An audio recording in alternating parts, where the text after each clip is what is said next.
Hi. Didn't mean to. I was hearing the skill saw out there. I'm like, "Ugh, brain dead." Okay, anyway, I was going to talk about the Vietnam War, my experience with literally a guy that was in the cavalry. My adopted grandfather, well, I think he was a good guy, but Von Duchesne. And then around First World War, raised by Second World War, married Korean vet, or Korean vet, and then uh, a maniac that didn't go into Nam, which was a really good thing, which was my kid's dad.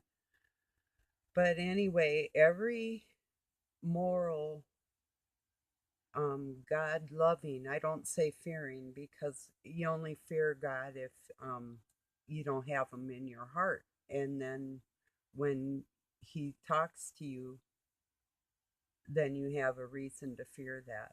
But other than that, I say God loving people that, especially the non vets, and the reason I'm bringing that up, I'll get to in a minute. But um, every one of them with God in their heart had remorse for taking that stance in life. Every single one of them, unless they were evil and they enjoyed the killing or could actually kill or give their life and think that any kind of murder would be accepted by God. Like that, what you're laying down your soul, that's not yours to lay down. You see, if you're of God, you're not putting yourself in that position. You will not.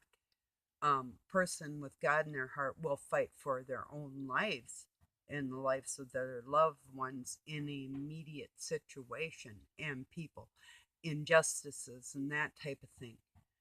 But to literally bear arms in the name of some kind of civil upset between countries, like I say, if there's immediate danger, the men of them country um, is stronger than me, aren't you, men? Whatever. Um, to fight for what is yours right then and there. For us to intervene and go over there and actually be like that is a whole nother thing. And I thought about being a conscientious observer, like working on jets or whatever. Even took tests and two different times for the Air Force. And well, good thing the last time my baby was born and I couldn't leave him. I almost did, you know, scored enough to be like definitely officer material as far as mechanically, electronically, medically, nutrition, physical fitness. I'm a badass. So I'm not bragging. God guides me. So he guided me not to go.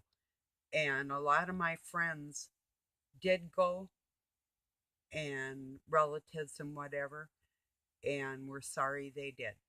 Not just my relatives, people that, okay, now we'll get to the point when I was 12 and I went out and I was picketing the Vietnam War and was ganked off the street. But like, hell no, we won't go, you know. Um, and singing songs like, the world was crazy. Like people in Ohio, kids, students, uh, mowed down by our own government. I mean, I was seeing this shit when I was like 10, right in front of my eyes. Or I don't remember how old I was, like, For Dead Not Ohio came out. I can't remember, but I mean, creepy shit. And,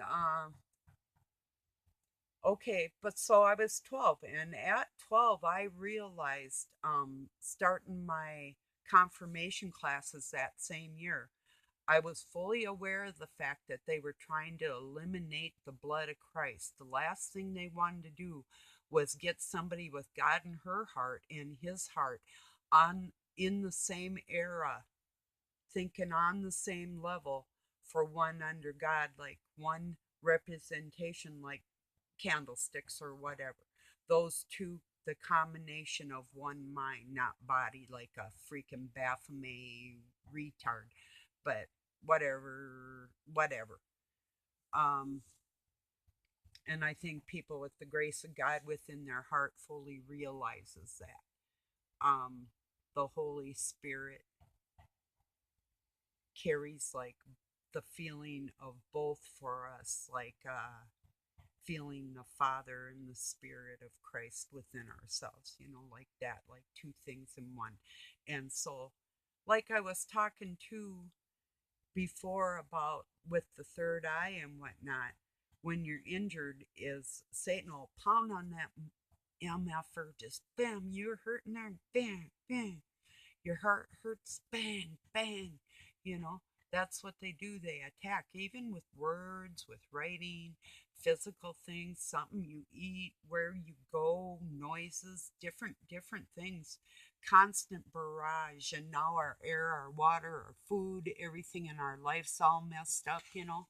But back to the elimination of the Christ blood thing. I mean, where one may fail, another will carry, and the same with their equations. The only thing is they're not pure enough of strength and mind together as one. Evil doesn't work together as one, even though they say they have a hive mind. We have a hive soul, which we realize is as a parent, and that's apparently what they're not good at doing. They listen to Satan, but he's sick, so he's not a good leader. And they betray each other. He betrays them. It's one betrayal, one betrayal, one betrayal instead of, and that doesn't make their train, like go around like us. We're like, we'll give you this. I'll use me like that. I'll use you like this, and we'll go together and we'll do this together. And you tell me this, and I'll tell you that, and then we'll like no more, together and defeat them because we're not lying, we're not holding back, we're working together under Christ as a real unit, as a family. And that's something, because we would rather die than lie. We would rather cease to exist that momentarily for any kind of pleasure that they can give. I'm not talking about necessities, and I'm not talking about a beer, a smoke, or if you like coffee or all the above or whatever. I'm not talking about that. I'm talking about the pleasures that Satan can get in and say, aha, you did that. You know what I say? Fuck off. Go do something with somebody else, one of your babies, because you ain't getting at this one. If I smoke or something, I was like, piss off. You're not going to tell me what God allows or does not allow. If He says, hey, don't have another cigarette right now, I might, but I know that may not be the right thing to do. But still, I I heard and I listened, and I have remorse even along the second, you know. And that does keep me clean in a sense like that too, you know. Listening to your body. What can you handle? What can't you? What can you do? Like, can you have a hot dog if you just had a couple donuts the day before? That type of thing. Or should I like maybe try to get some veggies in me? Or, it's listening to yourself. Listening to God is like that too. So, but I just wanted to touch on that war crap and soldier crap. And it's like soldier crap kiss my ass. I defend my own where I'm at. And I know what God says in my heart is truth.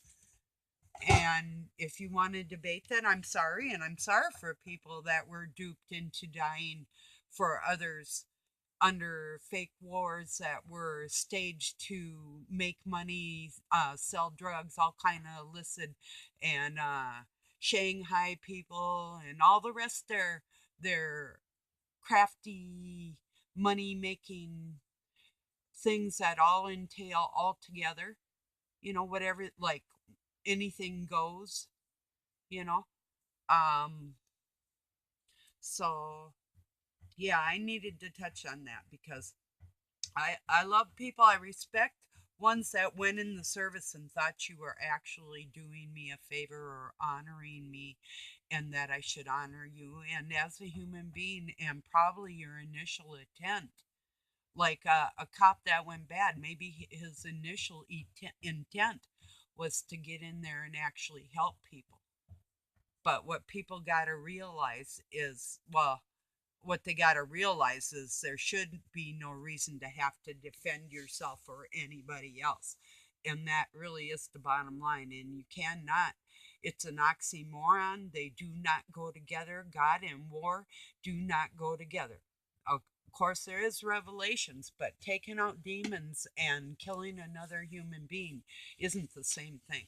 And the demonistic blood that loves war, and you know that guy that's gung ho that's got them guns and he's freaking blasting, or even firecrackers like boom boom boom, everybody all over the place like little killer wannabes, you know. It's That's the Satan blood. You gotta ignore that shit. And that is true. No matter if you think you're doing somebody a favor, that I know there's not one neighbor around me anywhere here that you will walk onto their property and do what you will. That would not happen. All over my city and the outskirts and every other town in Minnesota that I know anybody, in the United States of America and other countries. It's not like you're going to walk into our homes and just do what you want, you know. You think if Chinese weren't mass coming here, we wouldn't be barricading up the end of our road, and there's a swamp in the back. It's like good luck with that shit. And that we wouldn't be defending it from end to end, and there's lakes and rivers on the other side of that. Shit.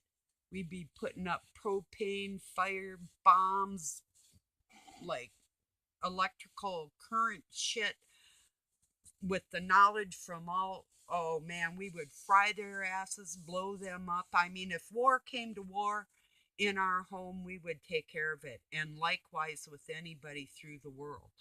So don't buy all this bullshit. And even the Vietnam, they will tell you it was a fake war.